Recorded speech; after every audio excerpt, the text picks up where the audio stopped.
మొన్నంటే September 27వ తారీఖు జరిగినటువంటి కరూరు సంఘటనలో 41 మంది చనిపోయారు. తర్వాత జరిగినటువంటి సంఘటన అంతా మీకు తెలిసిందే. అయితే ఈ సంఘటన గురించి ఒక ఇంగ్లీష్ మీడియా సంస్థకి ఇచ్చినటువంటి ఇంటర్వ్యూలో అజిత్ ఏమన్నాడంటే, ఇలాంటి సంఘటనలు జరగడం వల్ల మాకు చాలా చెడ్డ పేరు వస్తుంది. మాకంటే సినిమా ఇండస్ట్రీకే చెడ్డ పేరు వస్తుంది. అది ఒక తమిళ, తెలుగు, మలయాళ, కన్నడ, హిందీ అని కాదు, మొత్తం సినిమా పరిశ్రమకే చెడ్డ పేరు వస్తుంది.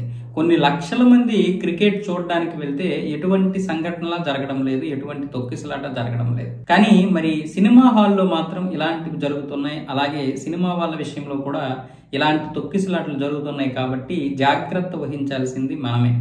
అలాగే విజయ్ సభలో జరిగినటువంటి సంఘటనకి విజయ్ మాత్రమే బాధ్యుడు కాదు, అందరము బాధ్యులమే. దానికి ప్రతి ఒక్కరము బాధ్యత వహించాలి. ఇది చాలా సింపుల్ చెప్పడం, కాకపోతే అందరూ కూడా దీన్ని పాటించాల్సిందే అంటూ అజిత్ అయితే ఈరోజు చేసినటువంటి వ్యాఖ్యలు కొంతమంది దాన్ని వక్రీకరించి రకరకాలుగా, అంటే విజయ్ చేసినటువంటి పని వల్ల మాకు నష్టం, మాలాంటి వాళ్ళకి చెడ్డ పేరు వస్తుంది అన్న విధంగా కూడా ఇప్పుడు తమిళనాడులో అజిత్ అభిమానులు అయితే దాన్ని ట్రోల్ చేస్తున్నారు. ట్రోల్ అంటే అతన్ని కాదు, విజయ్ని ట్రోల్ చేస్తున్నారు. దాన్ని బాగా నెగిటివ్ గా స్ప్రెడ్ చేస్తున్నారు. వాస్తవానికి అజిత్ అనేది అది కాదు. దీనికి అందరము బాధ్యత వహించాలి.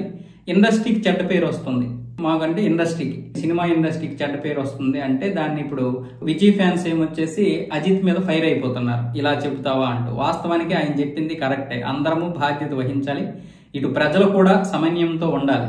అలాగే మిగతా వారందరూ కూడా, కార్యనిర్వాహకులు కావచ్చు, పోలీసులు కావచ్చు, వ్యవస్థలో ఉన్నటువంటి అందరూ కూడా జాగ్రత్తగా క్రమశిక్షణతో, వ్యక్తిగత స్వీయ నియంత్రణతో ఉంటే గనక అలాంటి సంఘటనలు జరగవు. ఈ రోజు మన దేవాలయంలో కూడా అలాంటివే జరుగుతున్నాయి. వీటన్నింటినీ మనం పరిశీలించి మనకు మనమే క్రమశిక్షణతో ఉండడం నేర్చుకోవాలి.